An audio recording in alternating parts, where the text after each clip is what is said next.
যত্র নার্যস্তু পূজন্তে রমন্ত্রে তত্র দেবতা, যত্রৈনাস্ত ন পূজন্তে সর্বাস্ত্রফলা ক্রিয়া। এর অর্থ জানেন? যেখানে নারীদের সম্মান করা হয় সেখানেই দেবতারা আনন্দিত হন এবং দেবত্ব বিরাজ করে। অন্যদিকে যেখানে নারীদের সম্মান করা হয় না সেখানে সমস্ত আচার অনুষ্ঠান ও প্রচেষ্টা নিষ্ফল হয়।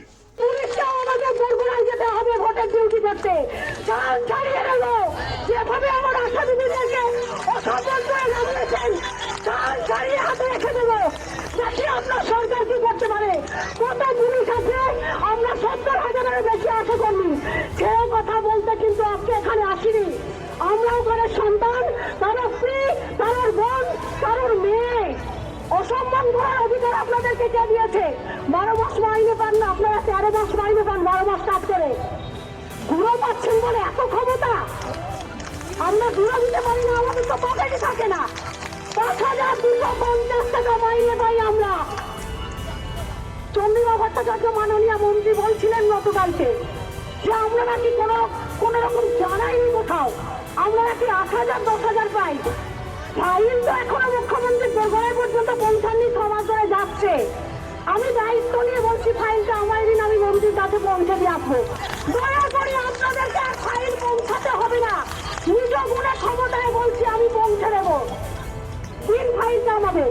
আপনারা আমাদের জন্য কিছু বলেন না, দাড়ি থেকে চাবানি পর্যন্ত শুধু পকেট গরম করতে শিখেছেন আপনারা। এই জিনিস কিন্তু আর সহ্য করবো না।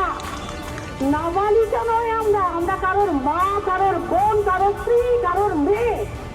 আমাদের সম্মান যদি লুণ্ঠিত হয় তাহলে কিন্তু মজা চাখিয়ে দেব। প্রতি মাস কাজ করে যাচ্ছি 365 দিন, দিন নেই রাত নেই। ফেসবুকে কোথাও কোথাও দেখছিলাম কিছু কিছু দাদাদের বড় জ্বালা ধরেছে, বড় জ্বালা লাগছে। আপনারা তো বুধবারে একটা দিন ডিউটি করেন, তোর বাপের কি? একটা দিন করি, 18 দিন করি, আমি বুঝবো। সরকার আমাকে সেই জন্য রেখেছে, তোকে জমা খরচ দেওয়ার জন্য নয়। মাঝে মাঝে অমনি চুলকে উঠলে একটা মন্তব্য করে ফেললাম, আপনারা জলে মরু কাটছি। তোর বাড়ির বড় যেদিনকে বেকায়দা পড়বে দেখে দেবে। সবাই কিন্তু ফেসবুকে মুখগুলো দেখে, মালটাকে আমরা চিনে রাখলাম। এই জিনিস কিন্তু সহ্য করবো না দিদিরা। আপনারা এতটা কষ্ট করে এসেছেন, কালকে যথেষ্ট অসম্মানিত হয়েছেন, তারপরেও কিন্তু আপনারা আজকে এসছেন। আপনাদেরকে স্যালুট দিই, আমি স্যালুট করি আমি আপনাদেরকে। কারণ এই স্ট্যামিনাই আপনাকে আজকে দূরে এগিয়ে নিয়ে যেতে সাহায্য করবে। 2019 সালে লাগাতার আন্দোলন করার পরেই কিন্তু আমরা বোনাস আয়ন করেছিলাম দিদিরা। যারা নতুন তারা জানেন না, কিন্তু পুরোনো দিদিরা চটি ঘষে গেছে, গায়ের শেওড়া পড়ে গেছে, তকমা লেগে গেছে আমাদের। আমরা এসবে আর ভয় পাই না। কে কি বললো থোড়াই কেয়ার করি। আমি কাজ করি, কাজের বিনিময়ে পয়সা পাই, কেউ দয়া করে দেন না। এই যে দিদিমণিরা আসো ফুটুই কাটছেন না, যে মন্তব্য করা হয়নি, আমাদেরকে জানানো হয়নি, আসারা তো অমুক টাকা মাইনে পায়। ফাইল যেহেতু এখনো মুখ্যমন্ত্রীর দরবারে পৌঁছায়নি, খুলে রেখে দিন। আসারা মাত্র 5,250 টাকা মাইনে পায়। এবার এই ইনসেন্টিভ যেটা কেন্দ্রীয় সরকার দেয়, সরাসরি কেন্দ্রীয় সরকার আসার অ্যাকাউন্টে দিন।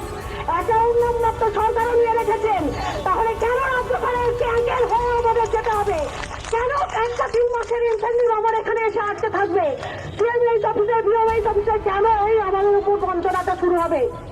কাজের বেলা তো খুব হিসাব বুঝতে শিখেছেন আপনারা, ছোট থেকে বড় অব্দি, গোলাপি, বেগুনি, আপনার হলুদ, সবুজ, কিন্তু সব দেখে নিচ্ছেন যে এই দাগ আমাদের বুঝে নিতে হবে। একটা পেপারের উপর 17টা সই। আজকে যখন টাকাটা পাচ্ছি না, এই 17 নম্বর সই করা দাদা দিদিরা কোথায় আমাদের পিছনে? আমি দেখতে চাই আমার ব্যাগ খুলে, যারা আমাদেরকে দাঁড় করিয়ে আমাদের মাথার উপর দিয়ে কাজ উদ্ধার করে নেয়, তারা কোথায়? জানেন তো, একটা বিগ্রহ দর্শন করতে গেলে মন্দিরের প্রথম সিঁড়িটাকে স্যালুট করে যেতে হয়, প্রণাম করে যেতে হয়। আমার দিদিরা জানেন, কেউ যদি মন্দিরে যায় প্রথম সিঁড়িটাকে স্যালুট করে। এই বেগুনি শাড়ি হচ্ছে স্বাস্থ্য দপ্তরের প্রথম সিঁড়ি। আমার ঘর দিয়ে কাজ তুলে তুমি আমাকে অবমাননা করতে পারো না।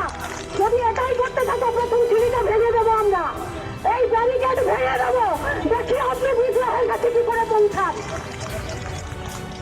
জানেন তো, ছোট্ট একটা ছাড়পোকাও সিংহাসন উল্টে দিতে পারে। আমাদেরকে এরা তাই ভেবেছে যে ছাড়পোকা একটুখানি আমরা পিছিয়ে মেরে দেবো, কিন্তু একটা সিংহাসনে 4টে ছাড়পোকা যদি রাখে না, সারা রাতের ঘুম নষ্ট হয়ে যায়। সেই অতন্ড প্রহরীর মতো আমরা যে স্বাস্থ্য দপ্তরটাকে ঘিরে রেখেছি, ওই ছাড়পোকার কামড় ঘিরে রাখে আপনাদেরকে খেতে হবে। হবে। যদি আমাদের দাবি মেনে নেন তাহলে ঠিক আছে, নইলে আমরা কি জিনিস কিন্তু বুঝিয়ে দেবো। আমরা একটা পরিবার চালাই, পরিবারের রায় বাঁধিনি আমরা। সংসার কিভাবে চালাতে হয় সে যোগ্যতা দক্ষতা আমাদের আছে। আর এতদিন কাজ করে বুঝিয়ে দিয়েছি, এখন আর মাতৃমৃত্যু হয় না, এখন আর শিশু মৃত্যু হয় না। কিন্তু যদি হয় জানবো এই সরকারের দায়ী হচ্ছে। আমরা ন্যূনতম দাবি বিমানে চেয়েছিলাম, সামান্য দাবি আমাদের গরিবী 1,00,000 টাকা করতে হবে। আপনার মন্ত্রীরা গদিতে যে বসছেন সেই গদির সোফাটা একটু উঁচু করতে হবে, তার জন্য তাদেরকে বাড়িয়ে দেওয়া হলো মাইনে। মন্দির একটা বউ আছে, আমার একটা পাশে বান্ধবী রাখতে হবে, তার জন্য তার মাইনে বাড়বে। আমার আশা দিদিরা তার বয়ফ্রেন্ড বানাতে যাচ্ছেন না, তাহলে তাদের টাকা তারা মাসের পর মাস আটকে রাখবে কিসের অধিকারে? আমার টাকা সুদের বয়সে আপনি খান বেইমান, আপনি কথা বলেন কোন সাহসে? এই দাঁত মুখ কিন্তু ভেঙে দেবো যদি কাজ আমাদের না হয়েছে। আর যারা আমাদের উপরে অত্যাচার করার সাহস দেখান তাদেরকে হুঁশিয়ারি দিচ্ছি, সাবধান। মহিলা আপনারাও আমরাও যদি আমাদের উপর প্রতিনিয়ত অত্যাচার হতে যায়, রুখে যদি দাঁড়াই কিন্তু আপনাদেরও আর ঠিক থাকবে না। সরকার কিন্তু আপনাদের তখন আর বাঁচাতে পারবে না। দিদিরা সকলকে অভিনন্দন জানিয়ে আমি আবারও আপনাদের ফিরিতে সালাম জানিয়ে আমি এখানে শেষ করছি।